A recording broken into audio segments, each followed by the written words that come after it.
期视频我们通过在雪山上发现的全景地图，成功破解了在上恩山上的 UFO 彩蛋。以我对这个游戏的了解，往往一个彩蛋的结束就代表着另一个彩蛋的开始。为什么这么说呢？我们来看全景地图，在全景地图上我们还发现了5条线，分别指向了地图中的5个城镇，分别是瓦伦丁、圣丹尼斯、罗兹、黑水镇、草莓镇。而这5个城镇存在着大量彩蛋，甚至有些彩蛋横跨了整个地图。由于彩蛋的信息量较大，我们先从瓦伦丁开始。而这个彩蛋说瓦伦丁闹过鬼，被诅咒过，这究竟是怎么回事呢？一切的开端还要从第1章最后一个主线任务东部边境中说起。在任务中，荷西亚说过这样一句话，起因是他们在路上遇到了站在山顶的3个印第安人。接着荷西亚直言，拥有肥沃土地的大地之心原本是属于印第安人的，却被后来的移民者给抢走了。而印第安人要么被杀，要么就是被赶到了鸟布拉什的保留地。随后亚瑟便来到了第2章马掌望台，并在这里开始了短暂的生活。有时候当我们在营地里闲逛时，就可以听到凯伦和玛丽贝斯的这样一段谈话。 Some lady I was speaking to in town told me about a curse. A curse? Now nothing's more romantic than a curse. Exactly. Prince turned into a toad, lovers into stone, entire country turned into morons. Curses everywhere. What's Valentine's curse?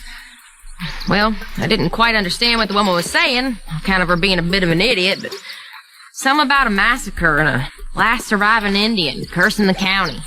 Well, if they massacred people, then they deserve to be cursed. Of course. But what was it? Was it just bad luck or bad weather or something else?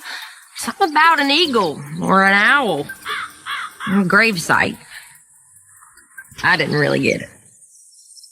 我们可以从谈话的内容中看出，瓦伦丁曾经发生过一场大屠杀，而且和印第安人有关。其中凯伦的一句话吸引了我的注意，他说仅剩的1名印第安人对这个小镇进行了诅咒，并且这个印第安人至今都没有找到杀害他们族人的凶手。与此同时，我抱着好奇来到了瓦伦丁，还真让我在瓦伦丁找到了一些关于诅咒的线索。在瓦伦丁的卖报小哥这里，你可以买到这样一张名为《瓦伦丁诅咒》的报纸，大概讲述了曾经印第安部落他们有一件宝物，引起了当地人的注意，随而招来了杀身之祸。据当地居民说，印第安人诅咒了这里，还说每当在瓦伦丁夜幕降临时，你会见到幽灵划着独木舟。还有在星光璀璨的夜晚，随着空气中伴着小风，在深夜我们能听到奇怪的惨叫声。那么看完报纸我就很疑惑，我根本就没见过什么幽灵独木舟，也没有听到过什么惨叫，所以我用了很多方式，在不同的夜晚都没能触发这个报纸上所说的。我个人推断，可能是尔星在上市之前就把这个给删除了，但是我们可以通过其他的地方证明这个报纸说的是真的。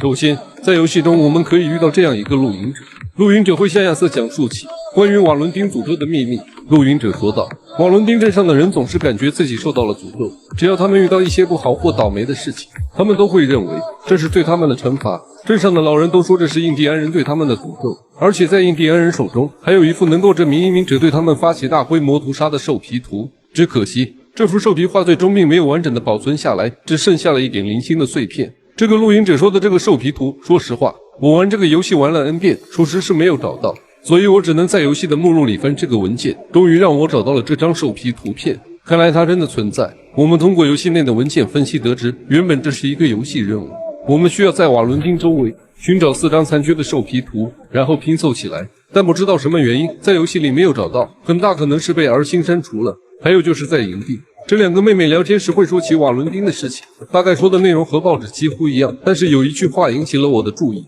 凯伦说瓦伦丁有诅咒，诅咒可能会造成哪里不幸，或者是天气不好，又或者是别的。关于一只鹰、一只猫头鹰、一个目的，我不是很清楚。说到这里，各位肯定就已经明白了，这所谓的鹰以及目的，甚至是出现的猫头鹰，指的应该就是亚瑟的结局以及埋葬点。毕竟查尔斯在亚瑟落幕后，就把他埋在了瓦伦丁北边的一个山头。而正在这里，你就可以眺望整个瓦伦丁，也能看到北边的印第安人保留地。而亚瑟就是跟随范德林德来到了马展望台，然后才在瓦伦丁遇到了身患肺癌的唐斯，也是在那一次讨债的任务中感染了肺结核，最后才重病缠身，早早下线。所以在部分玩家的猜测中，所谓的瓦伦丁诅咒就是厄运。再结合我们前面找过的所有线索，或许就能拼凑出一个真正的瓦伦丁诅咒之谜了。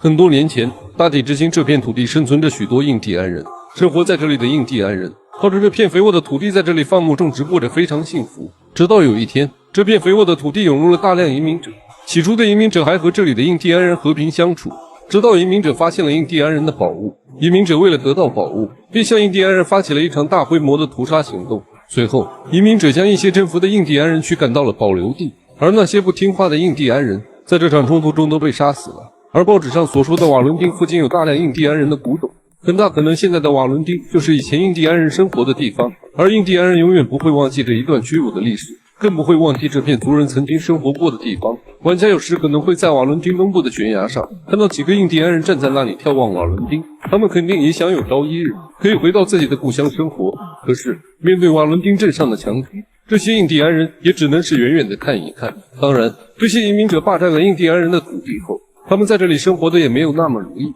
亚瑟和查尔斯等人刚来瓦伦丁，就把酒馆砸了个稀巴烂。凯伦和亚瑟等人更是一次性从瓦伦丁银行抢走了1万多大洋。可以说，瓦伦丁人确实是在经历过这些事之后，更加坚信脚下的这片土地受到了诅咒。再加上他们曾经疯狂屠杀印第安人，他们更加坚信那些幸存下来的印第安人一定会找机会进行报复，所以就把自己的一系列倒霉事看成是印第安人对这座城镇施加的诅咒。至于游戏中的这张兽皮，其实在现实中是可以找到原型的，它对应的正是商蝎和大屠杀，而这张图则是商蝎和大屠杀的兽皮。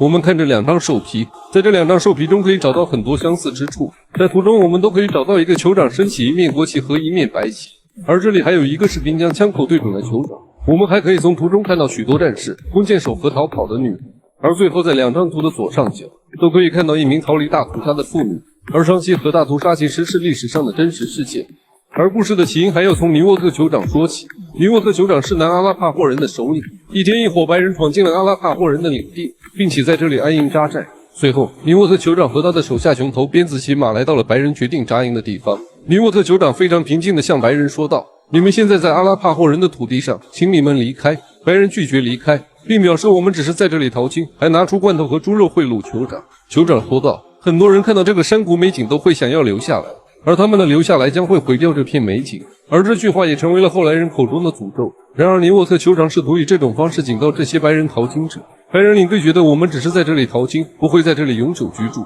没办法，酋长便答应了他们，并强烈要求他们不允许在这里建造小屋。几个月后，这些白人违背了誓言，在这里成立了福尔德城镇公司。然后，一名阿拉帕霍萨满在前一天晚上从伟大的灵魂那里得到了一个梦。在梦中，萨满看到一场灾难性洪水淹死了阿拉帕霍部落，而进入该地区的白人会幸存下来。尼沃特酋长将这解释为淘金者将淹没他的家园。这个梦似乎是一种警告，白人定居者和淘金者无论如何都会来到这里。尼沃特酋长无力阻止他们，并意识到与白人和平相处是他与人民避免被洪水冲走的唯一途径，也是避免与白人发生流血。从那时起，尼沃特酋长和他的邻居小乌鸦酋长保持了与新来的欧洲人和平共处的立场，至少目前是这样。但此后不久，当吉文顿上校指挥的科罗拉多第3骑兵团进军尼沃特酋长的定居点，并屠杀那里的夏安人时，尼沃特酋长正在枪炮飞弹中双臂交叉，不愿拿起武器，直到尼沃特酋长受到了致命伤，死在了臭名昭著的沙蝎和大屠杀中。总督约翰·埃文斯不再区分和平部落和反对白人的部落，他下令开始开火，将所有部落迁往东部平原。结果最终结局是悲惨的，尽管有士兵已经向他们开火，但有一位称之为黑虎首领从他的兽皮背包中拿出一面美国国旗和一面白旗，试图通过举起投降旗进行干预，但信号都被忽略了。第3科罗拉多骑兵团通过射击或刺伤杀死了大量原住民，而这一段悲惨的历史从来没被美国承认过。而幸存下来的印第安人仍然在为他们的祖先寻求报复与诅咒。现在你或许能明白而新为什么要删减了这个任务吧，也从中了解了瓦伦丁的诅咒为什么在游戏中没有过多进行叙述。